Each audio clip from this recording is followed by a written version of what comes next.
Ever find yourself scoring low and struggling in marathon combat? This video will go over each stage, beginner-friendly units, and hopefully your score will be higher by following my guide. First and foremost, what exactly determines your score? Well, it's simple enough really. There's a few things each stage looks for. Firstly, health, or HP. The higher the health your units have, the higher your score. Now, keeping the health factors in mind, let's switch them on my units for the most health possible. You'll want to place as many health factors as possible on all your units. Health potential will help a lot here.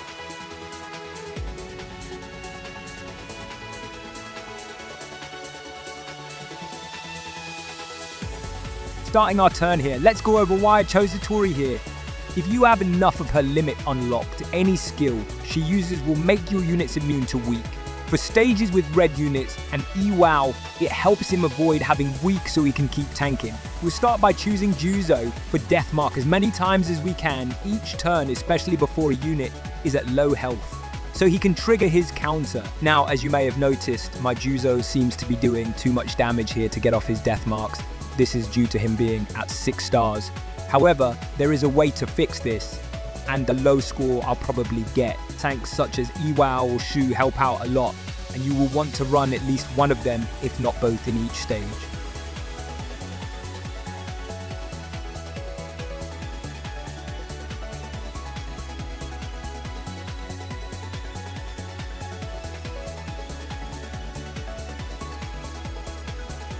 And there it is, a measly 6,000. So how do we fix this? The missing ingredient here was in fact the multipliers. You may have seen me choose a few in the beginning, however, to achieve a higher score, we will need much more selected as we can handle, with the most important being the first one. As redundant as it may seem, if your units are doing far too much damage, there is more than a handful of multipliers that will both increase your score and have enemies take less damage, allowing us to build up death mark. And of course, aside from the 50% turn option, the top 3 will net us the most score. You may choose to copy the options I choose, but do keep in mind to make sure your units can still do enough damage. Firstly, health, or HP. The higher the health your units have, the higher your score. Secondly, damage taken.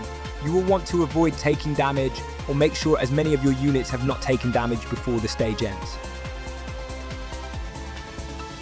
Now, what makes our handsome friend so special here? Well, it's right here in his passive.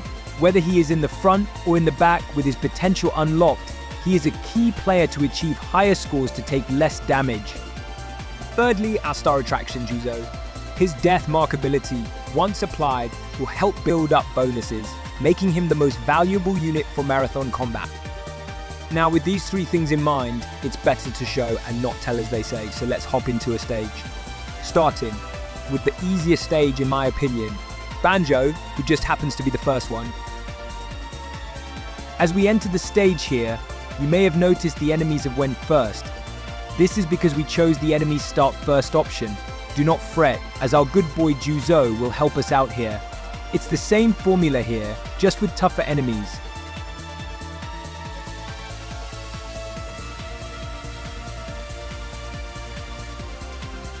Now, you may have noticed I chose Itori for the 4th card.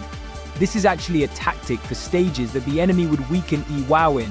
However, since the enemy cannot weaken EWOW here, it was a slip up while recording. You want to stack Juzo here more.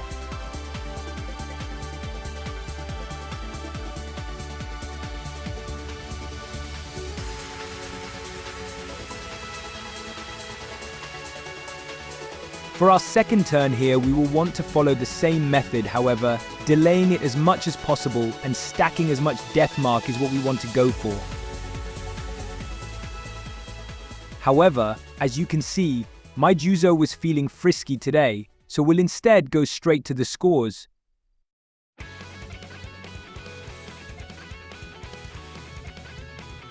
Wow, almost 4,000 points higher than our last score. Multipliers sure do make a difference, huh? So let's start with the easier of the 2 with Takai's stage. For this and for Chu as well, I would recommend using Shu. So let's rearrange our team here.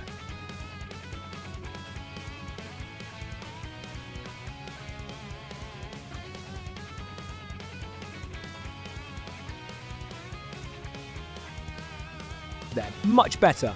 And with this, let's get this stage started.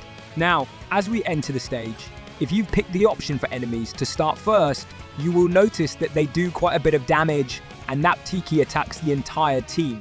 If you notice your support units lose too much health, you will want to restart the stage.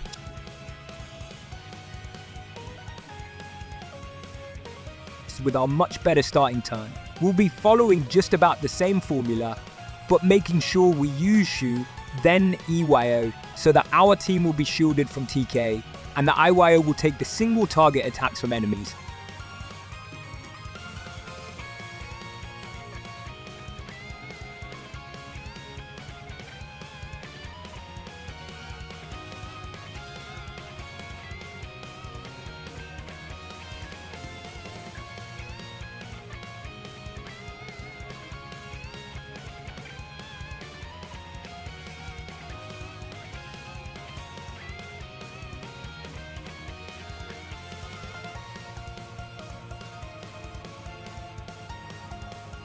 Now it's just time for cleanup.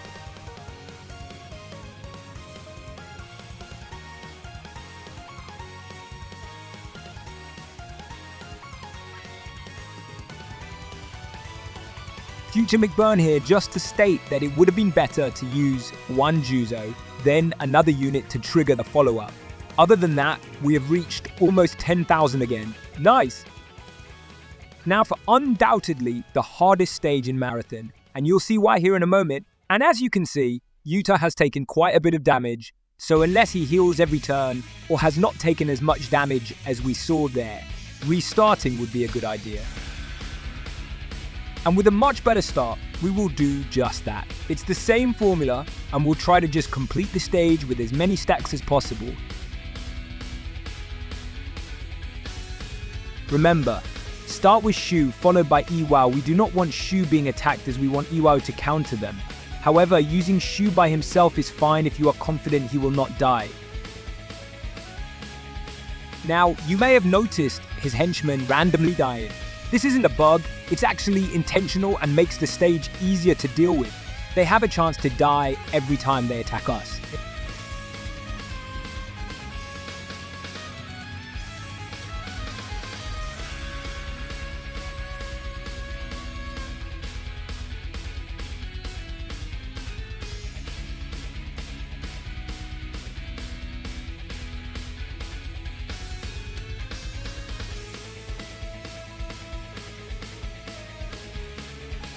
And with that, it's a wrap.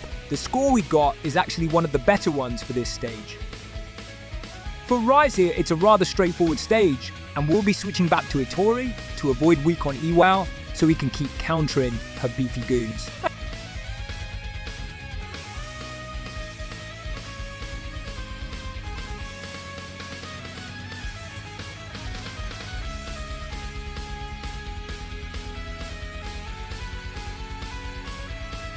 Starting our turn here, let's go over why I chose Itori here.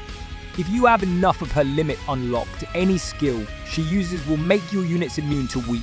For stages with red units and Iwao, it helps him avoid having weak so he can keep tanking. And beefy goons they are. This is where Iwao shines in Marathon combat, allowing us to chip them down enough to trigger Juzo's follow-up. The key here is to chip down either Rise herself or her beefy boys to trigger enough counterattacks to take them down. However, if you are still not doing enough damage and have an owl attack set on hand, it helps out a lot here.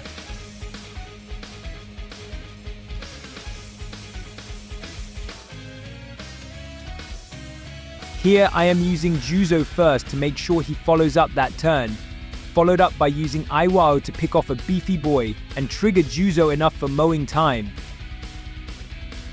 And with the last turn here, it's just a bit of cleanup.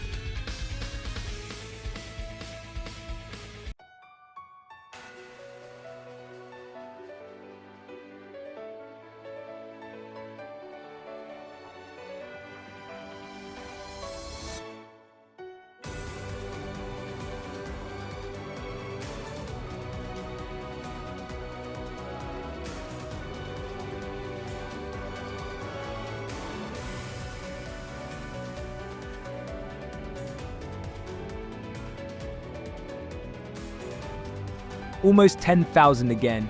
Not too shabby. And finally, we have the last stage with Nucky. The gimmick with his stage is that by picking off one of his goons, he will actually lose health, making it useful to target the two on the side instead of Nucky himself first. Just like with the Rise stage, we will want to start by using Itori, then E-Wow, then stack as many Juzo attacks as possible. These goons have a lot of health, but so does Nucky. Try to trigger a chain on them.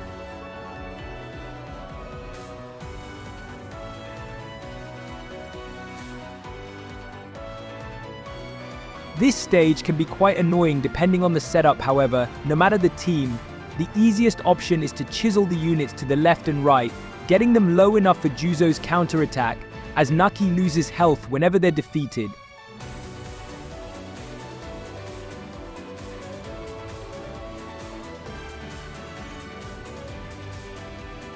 And just like the chew and take stage, you will use Itori, then E-Wow, then Juzo. However, you can avoid using Itori here simply by using an Ignore Restrict set from the Owl Crusade, which lets that unit ignore weak with 3 of them. You can see my slip up here. If you are not careful about managing the left and right enemy's health, you will not be able to get off Juzo's counter.